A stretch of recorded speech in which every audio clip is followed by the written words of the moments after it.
She's a media producer, actress, talk show host, and philanthropist. She's best known for her talk show. She is worth $3 billion. She's Oprah, and here are her top 10 rules for success. The way through the challenge is to get still and ask yourself, what is the next right move? Not think about, oh, I got all of this stuff. What is the next right move? And then from that space, make the next right move and the next right move.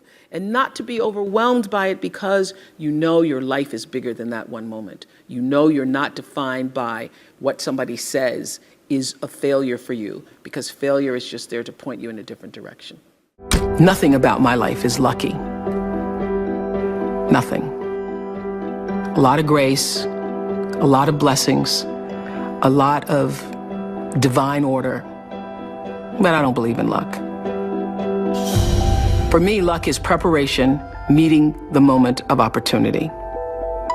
There is no luck without you being prepared to handle that moment of opportunity.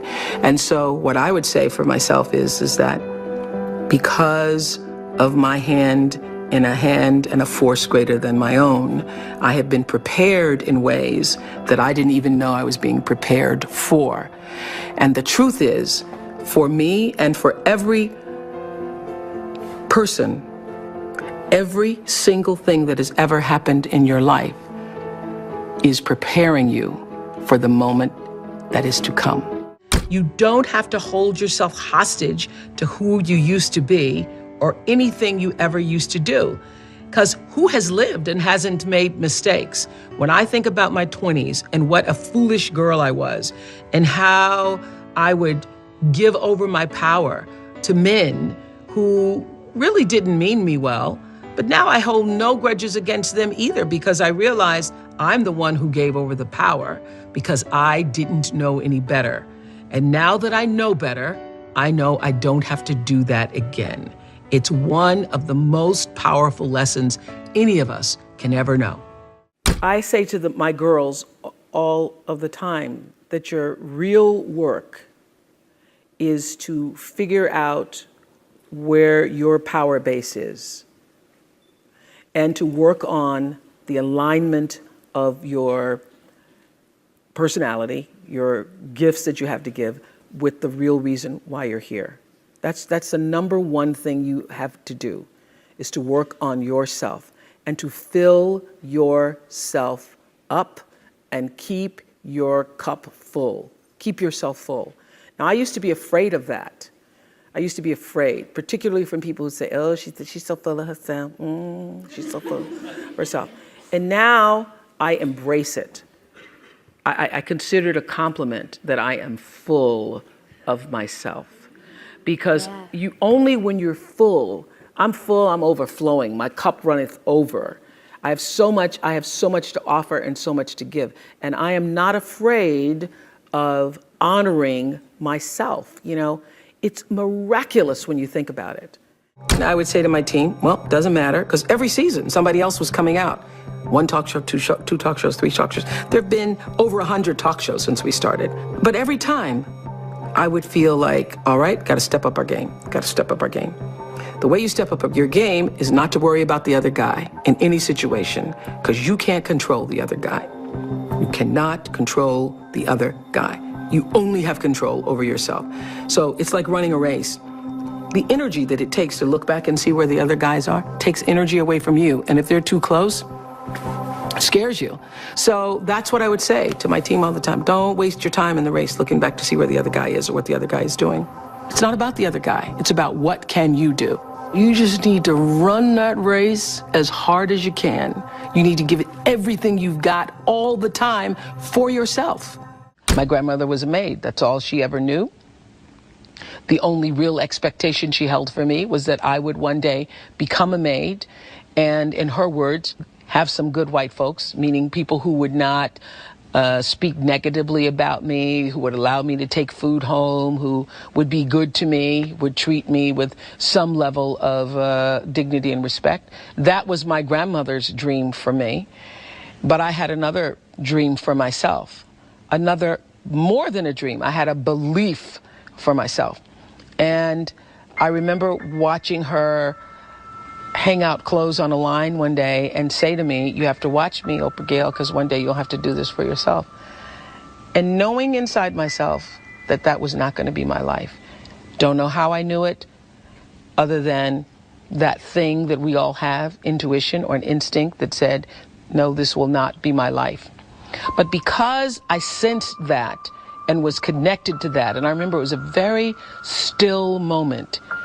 It was quiet, and I was still, and I was watching her. I could see her right now with the clothespins in her mouth and putting them on the line and seeing the breath, because it was cold, the moisture coming from her lips. And I knew that that would not be my life. I knew that I will not be hanging clothes on a line in a backyard in Mississippi. So I was either 4 or 5 years old. And that belief that that would not be my life is what I held on to for the longest of times. I just, no matter what, believed that there was something bigger, greater, more for me. I always understood that there really was no difference between me and the audience. At times I might have had better shoes, but at the core of what really matters, that we are the same. And you know how I know that? Because all of us are seeking the same thing. You're here at this fabulous school, and we'll go out into the world and each pursue based upon what you believe your talents are, what your skills are, maybe your gifts are, but you're seeking the same thing. Everybody wants to fulfill the highest, truest expression of yourself as a human being. That's what you're looking for. The highest, truest expression of yourself as a human being. And because I understand that if you're working in a bakery and that's where you want to be, and that may be what you've always wanted to do, is to bake pies for people or bake cakes for people or to offer your gift, then that's for you. And there's no difference between you and me, except that's your platform. That's your show every day. So my understanding of that has allowed me to reach everyone. To reach everyone. And there's no way that you wouldn't, because that's what I truly feel. A lot of people don't know their purpose. And if you don't know your purpose, your immediate goal is to figure that out, because otherwise you're just wandering around here. So the moment you can figure out what it is you're supposed to be doing, the sooner you are able to get about the business of doing that. My life is fueled by my being, and the being fuels the doing. So I come from a centered place. I come from a focused place. I come from compassion.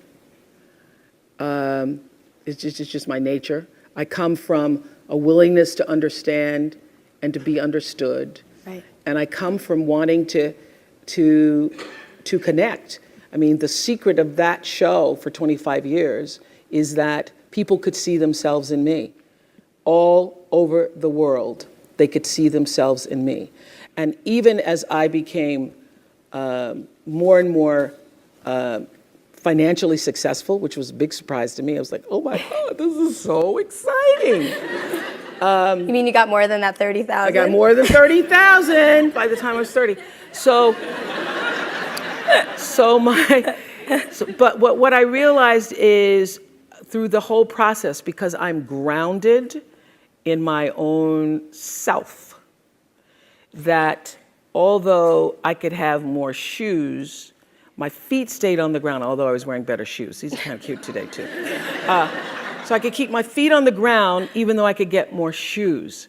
And I could understand that it really was because I was grounded. I've done was doing and continue to this day to do the consciousness work. I work at staying awake. Dear beautiful brown-skinned girl. And I use the word beautiful because I know that's never a word you would call yourself. I look into your eyes and I see the light and hope of myself. In this photo, you're just about to turn 20, posing outside the television station where you were recently hired as a reporter. You look calm. You look happy. But I know how scared you are. If I could say anything to you, it would be, relax. It's gonna be okay, girl. Thank you guys so much for watching. I made this video because Valerie Brown asked me to. So if there's a famous entrepreneur that you want me to profile next, leave it in the comments below. I'll see what I can do. I'd also love to know which of Oprah's top 10 rules you connected with the most. Leave it in the comments and we're gonna join in the discussion. Thank you so much for watching. Continue to believe, and I'll see you soon.